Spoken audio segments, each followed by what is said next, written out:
سر یہ بتائیے گا کہ آج آپ کا سندھ کا دورہ ہے اور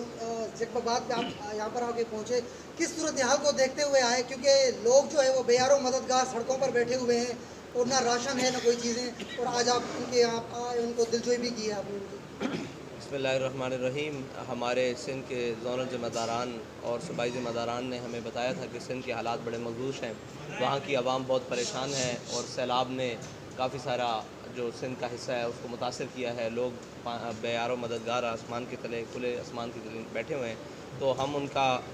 جو ہے وہ دکھ درد بانٹنے کے لیے بھی آئے ہیں، اور جو بن سکا اس کی امداد جو پہلے بھی ہمارے بھائیوں کے لیے پہنچ رہی ہے پورے پاکستان سے، انشاءاللہ مزید بھی امداد آ رہی ہے، اور جو ان کی ضروریات ہیں انشاءاللہ ہم کوشش کر رہے ہیں کہ ان کو پورا کریں۔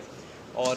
خاص طور پر پنجاب کے ہمارے ساتھیوں نے بہت سارا سامان اپنے سندھی بھائیوں کے لیے اور یہ بھیجا ہے، کیونکہ ہم سب مسلمان ہیں، اور تمام جو ہے مسلمان وہ جسم واحد کی طرح ہیں۔ جب ایک جسم کے حصے کسی میں درد ہو تو وہ پورے جسم میں درد ہوتا ہے۔ اس وقت پاکستانی قوم نے جو اپنے بھائیوں کے ساتھ ہمدردی اور اظہار یکجہتی کا اظہار تحریک لبیک پاکستان کے اوپر کرتے ہوئے کہا ہے، ان کو تمام ان کے ساتھ جو بھی ان کی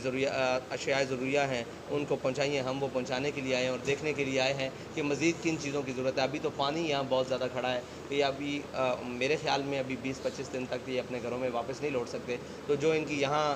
ضروریات ہیں وہ میڈیکل کیمپ کی صورت میں ہوں، کھانے کی صورت میں ہوں، ٹینٹ کی صورت میں ہوں، انشاءاللہ پوری کریں گے۔ سر آپ دیکھ رہے ہیں کہ ریاست ماں کی طرح ہوتی ہے۔ ابھی آپ نے جو وزٹ کیا، دیکھا کہ ریاست نے ماں کا کس طرح پہ یہاں پہ انہوں پہ سلوک کیا ہے۔ لوگ بے یار و مددگار سڑکوں پہ کھلے آسمان تلے تپتی دھوپ میں بیٹھے ہوئے ہیں۔ آرٹیکل 38 کے تحت ہماری ذمہ داری ہے ساری کی، جو ہم ٹیکس پیئر ہیں، پیٹرول، گیس، پانی، بجلی، حتیٰ کہ سوئی لیتے ہیں بھی ٹیکس لیتے ہیں۔ جب بھی ڈیزاسٹر آتے ہیں تو انہوں کو چاہیے کہ یہاں کے انہوں کی کفالت کرے۔ آپ نے دیکھا کس طرح سے حکومت پاکستان اور ضلع انتظام نے کفالت کی ہے۔ کسی کو ایک چیز نہیں ملی، کیا کہنا چاہتے ہیں؟ دیکھیں جی، اگر آپ سسٹم کی بات کرتے ہیں تو سسٹم تو ہمارا سارا فیل ہو چکا ہے، وہ وفاقی حکومت کا ہو، صوبائی حکومت کا ہو، یا انتظامیہ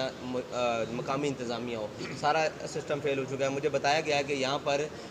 جو لوگ سیلاب میں آئے ہیں ان سے بھی بتے لیے گئے ہیں، اور ان کو بھی محفوظ مقام پر لے کر جانے کے لیے، ریسکیو کرنے کے لیے بتے لیے گئے ہیں۔ تو سسٹم تو ہمارا سارا فیل ہے۔ اگر سسٹم ٹھیک ہوتا تو کبھی بھی اتنی زیادہ پریشانیاں، مطلب دیکھیں یہ قدرتی آفات ہیں، سیلاب ہے، ان کو عذاب کہہ لیں، کچھ بھی کہیں، یہ ہمارے اوپر آئے ہیں، تو کم از کم ہماری کہیں تو انتظامیہ موجود ہوتی۔ میں تو جیکباباد شہر سے چلا ہوں، اور یہاں تک سوائے ایک آگے وہ پروٹوکول جو انہوں نے خود سے دیا، ہم نے نہیں مانگا، اس کے علاوہ مجھے تو انتظامیہ نام کی کوئی چیز نظر ہی نہیں آئی،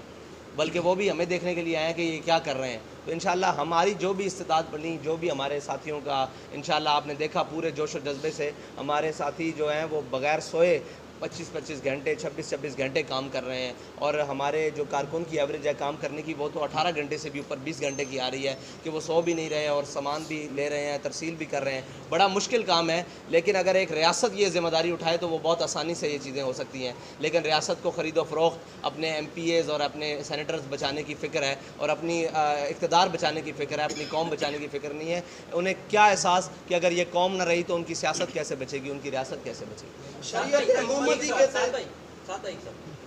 یہ جو حالیہ برساتیں ہوئی ہیں NDVS نے تقریباً بہت ساری تباہی ہوئی ہے، لوگ بے گھر ہو گئے ہیں، پانی بہت کھڑا ہے۔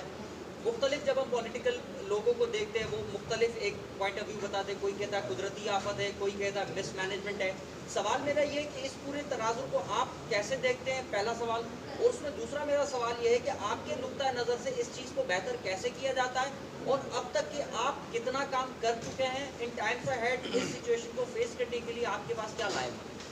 دیکھیں، سب سے پہلے اگر آپ بات کریں کہ اس سچویشن کی، تو آپ یہاں تو کہتے ہیں کہ یہ پانی آیا ہے، لیکن جو سوات میں پانی آیا ہے وہ کہاں سے آیا ہے؟ چلے یہاں تو مس مینجمنٹ ہوئی ہے، سوات میں پانی 12-12 فٹ، 15-15، 20-20 فٹ دریا سے اوپر آیا پانی، وہ بھی پانی آیا ہے۔ اس کے بعد اوپر والے علاقے جو بحرین ہے، ادھر پانی آیا ہے، کلام میں، ادھر سارا نام کیا، چارسدہ میں، تو بارشیں تو ہوئی ہے، سیلاب کا پانی بہت زیادہ اوپر سے نیچے آیا ہے۔ مس مینجمنٹ آپ یہ کہہ سکتے ہیں کہ اس پانی نے کہیں تو اپنا راستہ لینا تھا نا، تو مقامی انتظامیہ شاید ان کے پاس کوئی پلان ہی نہیں تھا۔ جب سوات سے پانی چلا ہے تو اس نے آ کر سمندر سے ملنا ہے نا، تو ان کو چاہیے تھا کہ پہلے یہ پلان کرتے اس پانی کو گزارنے کے لیے، کون سے بند توڑنے ہیں، آبادی کہاں بچانی ہے، وڈیروں کی زمینیں نہیں بچانی یا بچانی ہیں، ان کو کہاں نقصان دینا ہے، یا زمینیں بچانی ہیں یا لوگ بچانے ہیں۔